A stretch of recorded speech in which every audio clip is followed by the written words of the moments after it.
C'est un plaisir de vous retrouver dans le cadre de cette grande édition du journal. Mesdames et messieurs, bonsoir et bienvenue. Des violents combats ont opposé les M23 à l'armée régulière ce mardi dans le groupement des Baoumba à 25 km du nord de la ville de Goma. Monica Makaba. Plusieurs sources rapportent des dégâts, y compris parmi les civils Katale et Rumangabo, toujours dans la province du Nord Kivu. À en croire des sources proches des services congolais de défense et de sécurité contactés, tout est fait pour rapidement maîtriser la situation et protéger davantage Goma et ses environs. Ces événements se déroulent dans un contexte marqué par la non-participation du M23 à Ibassimwa Makenga aux discussions autour du processus de Nairobi. Entre-temps, l'armée rwandaise RDF accuse les FARDC d'avoir bombardé ses positions. Selon le colonel Ronald Rwanga, le porte-parole militaire de l'armée rwandaise, hier lundi 23 mai 2022, entre 9h59 et 10h20, des tirs de roquettes des FARDC avaient été tirés dans le secteur de Gaunga, dans le district de Burera, ainsi que dans les secteurs de Kiningi et Nyangé, dans le district de Muzanze, blessant plusieurs civils et endommageant des biens. Il a également fait savoir qu'ils ont demandé au mécanisme Cognon de vérification d'ouvrir une enquête urgente et que les autorités rwandaises ont également demandé à leurs homologues congolais d'enquêter sur cet incident. Retournons à Kinshasa, un camion de marque Ben est allé finir sa course dans un sous-commissariat de la police. Cet accident occasionnant mort d'homme s'est produit à l'arrêt Isa Makingabwa dans la commune de Limeti. Attention au cœur sensible de s'abstenir car les images sont très choquantes. C'est un reportage de Richard Kabeya et Florent Okita. C'est vers 4 h du matin qu'un camion de marque Ben quittait la Gombe. Son chauffeur transportait du sable roulant à vive allure avant de finir sa course dans ce sous-siège de la police sur le boulevard Poids-Lourd. D'autres maisons d'habitation environnantes ont été également ravagées. Il n'y avait pas de femme, c'est faux. C'était le lox d'un convoyeur qui s'était appuyé sur le chauffeur par la tête. Le béton lui a écrasé le torse avec la pression du véhicule et il est mort avec le chauffeur. L'un des passagers du siège arrière s'était écrasé par la tête avec le béton. On l'a démoli pour retirer son corps. L'autre aussi pareil. C'est une mauvaise mort.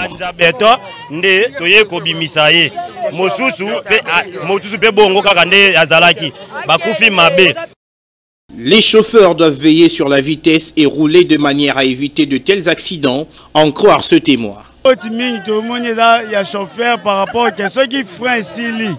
La faute est au chauffeur. Quand il n'y a plus de frein, il faut chercher où stopper le véhicule, soit contre une bordure. Mais ce chauffeur a dévié jusqu'à la station. Si c'était près du carburant, peut-être qu'il y aurait un incendie. Il y a terrassé la carnivore et Bapinel recota, le chauffeur a dévié une station. Serait tout à qui station côté à essence, mais à ces jours, plusieurs faits occasionnent les accidents routiers, dont la conduite sous les effets de l'alcool ou des stupéfiants, les excès de vitesse, l'usage du téléphone au volant, la distraction et la fatigue ou la somnolence. Christophe Mbosso et Modeste Bahati sont à couteau tiré sur la convocation du Congrès devant déboucher sur la désignation du juge constitutionnel. Chacun tirant les draps de son côté accuse l'autre de bloquer la procédure. Mais par où remonte le couac? Tentative de réponse dans cet élément d'Esther Siamweni et Florent Okita. Tout a commencé à la mort du juge Polycarpe Mongoulou de la composante Parlement. Le chef de l'État, Félix Tshisekedi, avait instruit les deux chambres du Parlement le 13 mai de convoquer le Congrès pour désigner un juge constitutionnel pour son compte. Les deux bureaux s'étaient réunis le 19 mai et convenus de commun accord de la tenue du Congrès en date du 23 mai 2022. Cependant, le Sénat étant réuni, choisit un candidat sur la personne de Louis Bonga comme juge constitutionnel et a transmis le nom du juge à l'Assemblée nationale par une correspondance du 20 mai déposée le 21 mai par le cabinet de Bahati. Cette désignation pour Christophe Mbosso n'est pas conforme au texte et aux lois de la République.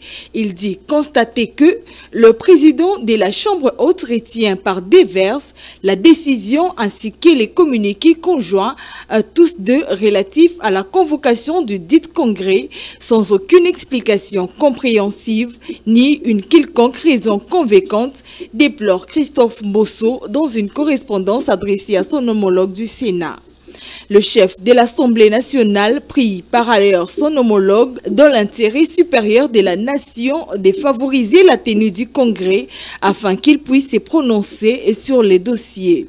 Retenons qu'à l'heure actuelle, la Cour constitutionnelle compte 6 juges, notamment le juge Wasenda Ntsongo Corneille, les juges Mavungu Jean-Pierre, le juge Nkulu Kilomba, les juges Bokona Wipa Bonjali, la juge Kalume Alphonsine et les juges Kalumeta Badibanga Dieudonné. On va rester dans le même chapitre. La pomme de discorde entre Christophe Mbosso et Modeste Bahati est-elle synonyme du dysfonctionnement de l'Union sacrée? Non, répond Rissel Moutoké, ce cadre de l'UDPS. Tshisekedi, qui parle de l'expression de la démocratie, invite cependant le président de l'Assemblée nationale à entériner le candidat du Sénat. On l'écoute au micro de Patrick Ngouo et Absalom Koubelana. Bon, je crois qu'il n'y a pas plus démocratique que l'Union sacrée. D'ailleurs, le président de la République lui-même l'a démontré à même reprise. Cette question du Parlement, ce n'est que de principe démocratique. Mais là où ça frise, n'est-ce pas, l'attention, ça frise le sursaut auprès de certains politiques, notamment les Sénats, c'est que je trouve que, à mon humble avis, le président de l'Assemblée nationale devrait être souple quant à ce. Parce que vous allez vous rendre compte que parmi les 9 juges, n'est-ce pas, il y a des juges, 3 juges qui relèvent du quota du président de la République, 3 juges qui relèvent du quota du Conseil supérieur de la magistrature, et les 3 autres qui relèvent du Parlement. Et vous savez très bien que notre Parlement est bicaméral. Il y a soupé, il y a eu tirage au sort. Et à côté du tirage au sort, il y avait eu déjà un juge de la Cour constitutionnelle décédé qui relevait du quota du Sénat. Parce qu'il faut rappeler ici que l'Assemblée nationale a déjà 2 juges. Les juges Mavungu, n'est-ce pas? Et je crois l'autre, j'étais les noms, n'est-ce pas? Et il fallait quand même aussi être souple le fait que celui qui est décédé relevé du quota du Sénat, puisqu'il y a déjà des juges qui sont de l'Assemblée nationale, laisser au Sénat, n'est-ce pas, à la latitude de pouvoir désigner un autre qui va remplacer celui décédé.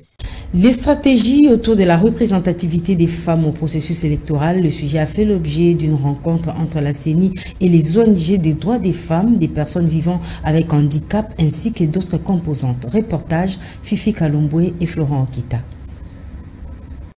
Ces assises organisées par la Commission électorale nationale indépendante qui ont réuni des organisations de droits des femmes, des personnes vivant avec handicap, des actrices et acteurs politiques ainsi que d'autres composantes de la société civile avaient pour objectif analyser la prise en compte de la parité dans la réforme en cours, faire un état de lieu et fixer de nouvelles stratégies. En croire Joséphine Ngaloula qui a représenté les présidents de la Commission électorale nationale indépendante, la CENI a pour mission d'organiser les élections en République démocratique du Congo. Elle joue également le rôle de la conseillère de la République en matière électorale. La promulgation de la Constitution de la RDC en 2006 caractérise une nouvelle ère sur la promotion de l'égalité des sexes, des différents niveaux des sphères décisionnelles. En son article 14, les législateurs consacrent la parité homme-femme et en prévoient la démarche pour son effectivité. Le plus grand obstacle pour atteindre cette parité demeure l'article 13. Selon les représentants du président de la CENI, le plus grand obstacle pour atteindre cette parité demeure l'article 13 de la loi électorale qui reste ambigu surtout au niveau de son alinéa 3 qui ne rend pas contraignantes les listes électorales non paritaires hommes-femmes. La loi électorale est un outil essentiel pour le travail de la Commission électorale nationale indépendante. C'est ainsi que, dans le cadre de la mise en œuvre de la feuille de route, précisément la tenue des des cadres des concertations genre et diversité, la CENI a tenu à organiser cet atelier, a précisé la représentante du président de la Commission électorale nationale indépendante. En tant qu'experte et partenaire, Catherine, la chargée des programmes au sein de l'ONU Femmes, qui a également pris part à cette assise, a exposé sur les leçons apprises des plaidoyers déjà menés dans le pays de 2006 à 2022 en matière de la prise en compte du genre dans la réforme électorale. Les violences sont loin de s'accorder entre Tony Mwaba et Jules Alinguete depuis quelques bouts de temps. Le dernier feuilleton, c'est une révélation faite et condamnée par le patron de l'EPST sur des rencontres discrètes que tiendrait l'inspecteur général des finances pour déstabiliser son action. On en parle avec Patrick Ngou dans ses récits. Impossible pour le professeur Tony Mwaba de rester dans son silence face à tout ce qui se préparerait en catimini contre son ministère par l'inspecteur général des finances. Son tweet de ce lundi a été plus que révélateur de son plus grand sentiment de révolte. Le ministre de l'enseignement primaire, secondaire et technique a décrié le fait pour Jules Alinguete de tenir très discrètement des réunions avec des syndicats irréguliers avec comme seul motif de déstabiliser son ministère. En croire ces tweets, le ministre Tony Mwaba dispose bien des preuves sur tout ce qu'il avance, preuves dont il compte faire rapport à qui de droit. En attendant mon rapport officiel acquis de droit avec preuve à l'appui, je dénonce publiquement les réunions que Jules Alinguete tient en catimini avec les syndicalistes non en règle pour déstabiliser les PST et déranger le travail abattu. C'est servir Dieu en dehors de sa volonté, a écrit le professeur Tony Mwaba. C'est depuis bien un moment que les violons ne s'accordent plus entre le gendarme financier et le patron de l'EPST. Très récemment, des sources très crédibles annonçaient déjà ces révélations faites aujourd'hui par le professeur Tony Mwaba. Les finalistes des humanités ont passé ce mardi la deuxième journée des épreuves hors session de l'examen d'État édition 2021-2022 dont le coup d'envoi a été donné par la vice-ministre de l'EPST Aminata Namasia. C'était à l'Institut Bokeliali dans la commune de la Gombe. Témoins de l'événement, Monica Makaba et Absalom Koubelana. C'est parti pour les épreuves hors session de l'examen d'État édition 2021-2022. La vice-ministre Aminata Namasia, qui en a donné le coup d'envoi, rappelle que ces épreuves doivent être considérées comme une évaluation des connaissances et des compétences acquises par tous les apprenants. Chers participants à l'édition 2022 de l'examen d'État, nous tenons à vous rappeler que le Congo de demain et d'aujourd'hui que nous voulons fort et prospère est fondé sur des valeurs de paix, de justice et de travail. Ce travail qui devrait être personnel est basé sur la confiance en soi.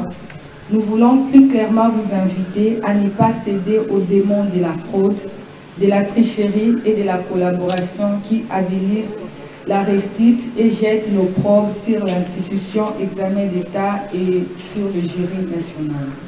918 920 candidats sont répartis dans 2653 centres. Pour cette année, soit une augmentation de 10,6% du taux de participation par rapport à l'année 2021. Plusieurs personnalités du secteur de l'éducation en RDC ont pris part à cette cérémonie du lancement des épreuves. Les 5 provinces éducationnelles ont aligné 169 421 candidats disséminés dans 334 centres. La vice-ministre de l'EPST et sa suite se sont rendus à l'Institut Bokele à la Lukunga, au lycée Matongi à la Funa, au collège Saint-Raphaël au Moamba, à la Sainte Famille à Tchango et au complexe scolaire Saint-Jean-Plateau, signalant que l'Institut Bokele a aligné un autodidacte de 76 ans et un finaliste de 16 ans. Dans un autre registre, les étudiants de l'université de Kinshasa ont organisé hier lundi une marche de protestation contre le réajustement des frais académiques. Ces étudiants du campus exigent également le relogement dans les homes ainsi que la mise en circulation des bus Transacademia. Monica Makaba et Francis Kouzama. Le réajustement des frais académiques au taux du jour, le problème de relogement des étudiants dans les homes et la mise en place en circulation de Transacademia, dont le lancement est intervenu depuis le 18 janvier 2022, sont les greffiers qui ont motivé cette marche des étudiants de l'UNIKIN.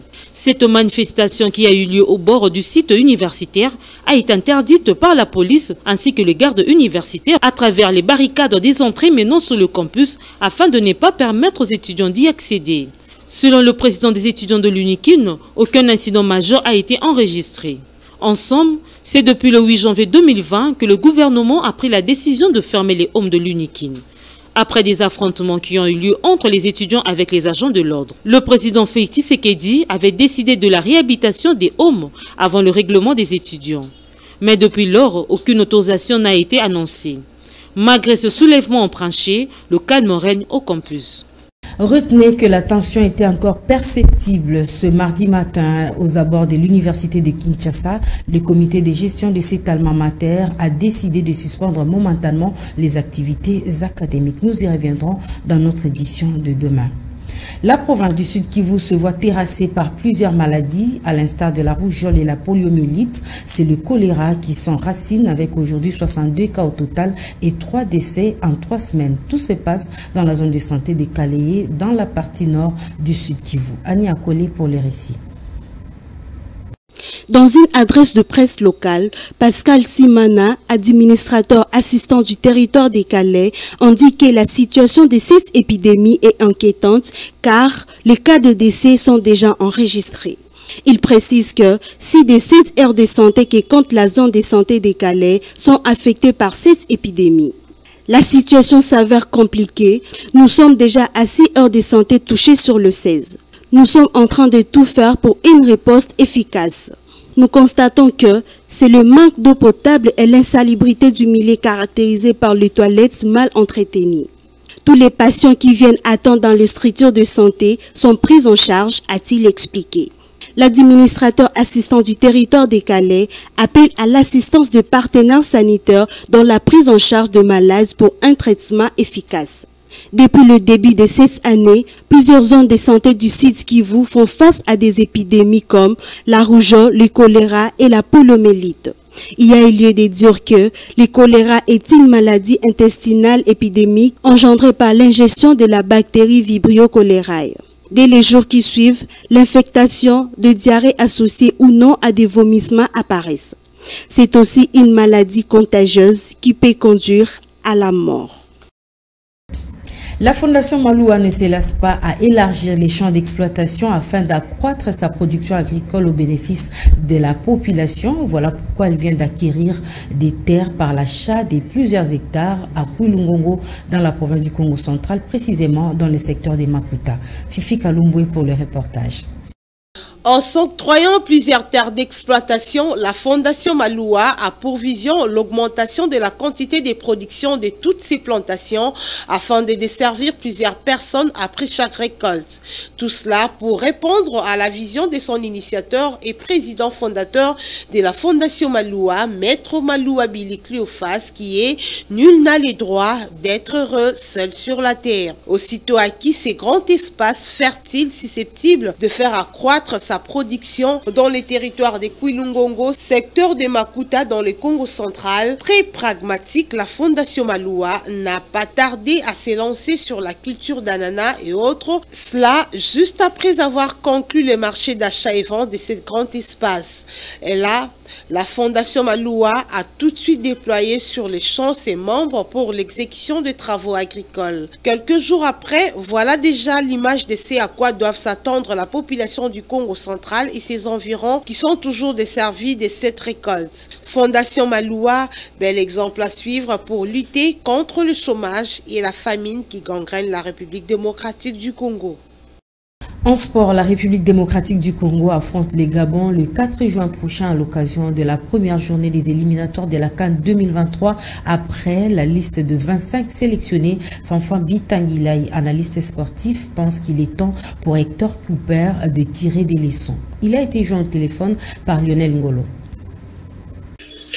En fait, comme toujours, hein, une présélection, une sélection est toujours critiquée.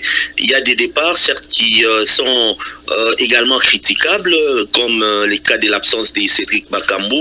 Ça, ce n'est pas Hector Cooper. Vous savez que l'international congolais qui va devoir jouer la Champions League avec Marseille la saison prochaine avait décliné toute sélection du fait que les critiques qui venaient de partout, plus particulièrement de certains de nos aînés confrères, mais également la désorganisation au niveau de l'équipe nationale qui a fait perdre à la RDC une des meilleures occasions de se qualifier à la Coupe du Monde Qatar 2022. Mais pour Chancel Mbemba, je pense que c'est autour de lui que devrait tourner cette ossature.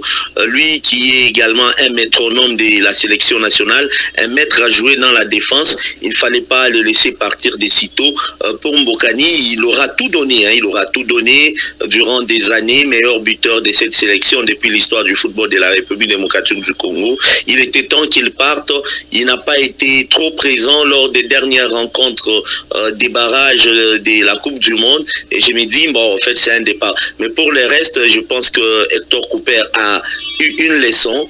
Après les éliminatoires de la Coupe d'Afrique des Nations, après les éliminatoires de la Coupe du Monde, il sait que le Gabon, ce n'est pas une petite nation, c'est le Gabon et la Gambie qui nous ont empêchés à être au Cameroun il y a de cela quelques mois. Et donc, les 4 juin, il faudrait commencer avec pratiquement pied à l'accélérateur, pied au plancher, question de se qualifier pour la Coupe d'Afrique des Nations prochaine. Parlons de ce sujet d'actualité avant de boucler complètement ce journal. L'ombre de la balkanisation se dégage derrière le forum du Katanga sur la réconciliation et l'unité. C'est Russell Mutoke qui l'a affirmé. Ce cadre de l'UDPS Tshisekedi insiste sur le caractère tribal que rêvaient ses assises. Renseigne que la réconciliation de Joseph Kabila et de Moïse Katumbi n'est fait aucunement peur à l'union sacrée pour les prochaines élections. Il est l'invité de l'entretien du journal. Il répond aux questions de Patrick Ngouo. Suivez.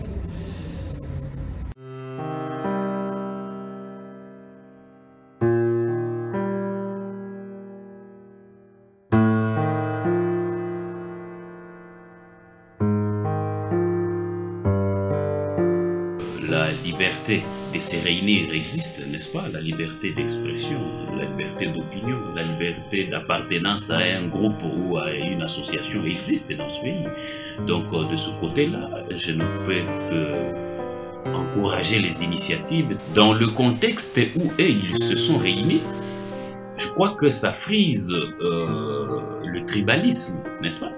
Parce qu'il faut rappeler ici que lorsque vous voyez l'appendice, lorsque vous voyez la raison d'être même de cette réunion, vous comprenez tout simplement qu'il parle d'une question de problème qui existerait entre Katangais.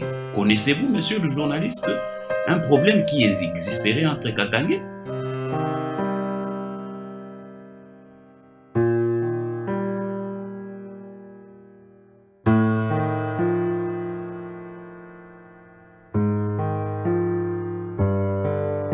C'est juste une initiative purement politique. Purement politique parce que il faut rappeler ici que lorsque vous voyez toutes ces têtes qui se sont retrouvées là-bas, je puis vous dire ici que d'ailleurs, l'élément moteur, les personnes centres de cette histoire, ça n'a rien à voir avec tout ce que vous aviez vu à côté là-bas. C'était juste du cosmétique que vous avez vu, tout ce monde-là. La question ici, c'est la réunification entre, ou soit la réconciliation entre les anciens amis qui ont pillé ces pays, Kabila et Moïse Katumbi. Et aujourd'hui, en perte de vitesse sur le plan politique, ils veulent maintenant coller leurs propres initiatives à un problème qui existerait entre Katangais, mais ça c'est une aberration.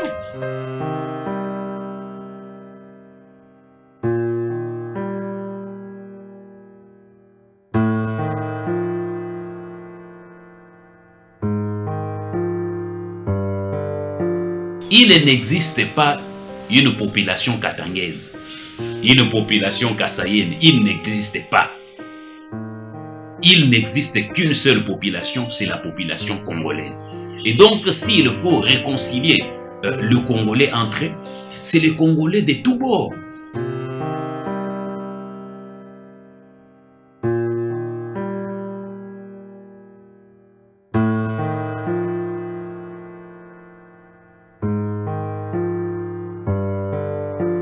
nous sommes légalistes, n'est-ce pas? C'est Kabila à l'époque qui nous a démontré, à travers ses proches, on nous a brandi même des passeports italiens ici, que Katumbi n'était pas congolais. Vous croyez qu'il n'est pas congolais? Nous pensons qu'il est congolais. C'est pour ça même que le président de la République l'avait donné, pas l'avait donné, mais avait ordonné à ce que son passeport lui soit rendu. Et aujourd'hui qu'on commence à nous rappeler que la réconciliation entre Kabila et Katumbi, des personnes qui ne se sont pas convenues sur la question de la nationalité par le passé, qui se réunissent aujourd'hui pour dire qu'ils sont tous katangais. Vous voyez là où ça frise un peu l'incompréhension.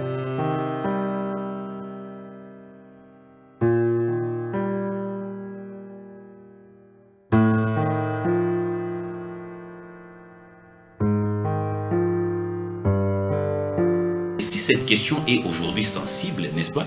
C'est parce que vous savez très bien que notre pays, sur le plan du tribalisme, a connu des affres dans ce pays. Lorsque vous regardez même dans certaines de leurs résolutions, vous verrez même qu'ils prônent le fédéralisme, alors qu'ils savent même que le fédéralisme dans notre pays, ça n'existait pas. Et nous voyons ici les intentions de la balkanisation. J'assume mes propos.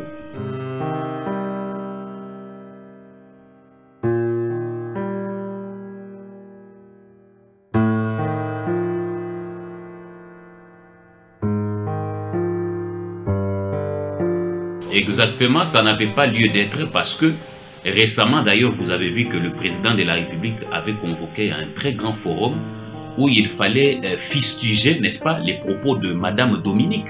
Nous condamnons tout simplement le fait qu'ils ont profité le même moment où on était en train de taire cette question de Madame Dominique Mounongo qui parlait des stigmates de la sécession, qui parlait des stigmates, n'est-ce pas, qui voulait réveiller les stigmates de cette histoire des meurtres des Kassaïens dans le Katanga.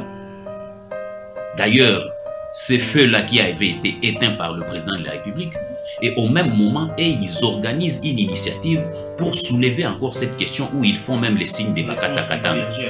Exactement, ce n'est pas une bonne chose. Et voilà, c'est par cet entretien que nous bouclons complètement cette édition du journal. Mesdames et messieurs, merci de nous avoir suivis.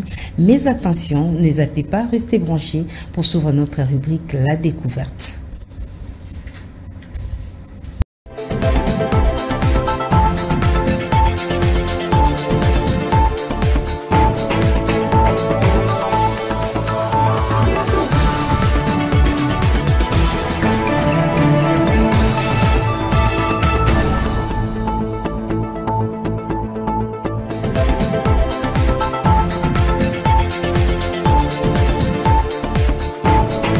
Mesdames et messieurs, bienvenue dans notre rubrique La Découverte. Je reçois sur ce plateau Fifi Kalumbwe. Bonsoir Fifi. Bonsoir Ruth et bonsoir chers téléspectateurs des Femmes Télévision. Et voilà, c'est la petite école, La Découverte. Quelle est la leçon du jour? Et oui, Ruth, aujourd'hui, je vais parler des forums. Forum, c'est un mot français qui tire son origine de la langue anglaise. Ça s'écrit F-O-R-U-M, forum, mais ça ne se lit pas forum. Ça s'écrit forum, mais ça se lit forum. C'est comme album, maximum, par exemple, oui. Tous ces mots qui tirent leur origine de la langue anglaise, c'est lise comme en anglais, album, forum, maximum, mais certaines personnes disent forum, ce n'est pas français, c'est un nom masculin. Forum, c'est un lieu où se discutent les affaires publiques. Et puis à l'Antiquité, c'était les places où les citoyens romains, c'était une place, pardon, où les citoyens romains se réunissaient pour marchander ou encore traiter des affaires politiques ou économiques. Le dictionnaire français nous dit également que forum, c'est un service permettant des discussions et échanges sur un thème donné. Donc, ne dites plus forum parce que c'est écrit forum, mais dites plutôt forum parce que ça s'écrit forum, mais ça se lit forum, en bon français. Merci beaucoup, la leçon est bien comprise, Fifi Kalumbwe. Merci, Redina Zaye. Mesdames et messieurs, c'est également la fin de cette rubrique La Découverte. Le prochain numéro, c'est pour demain.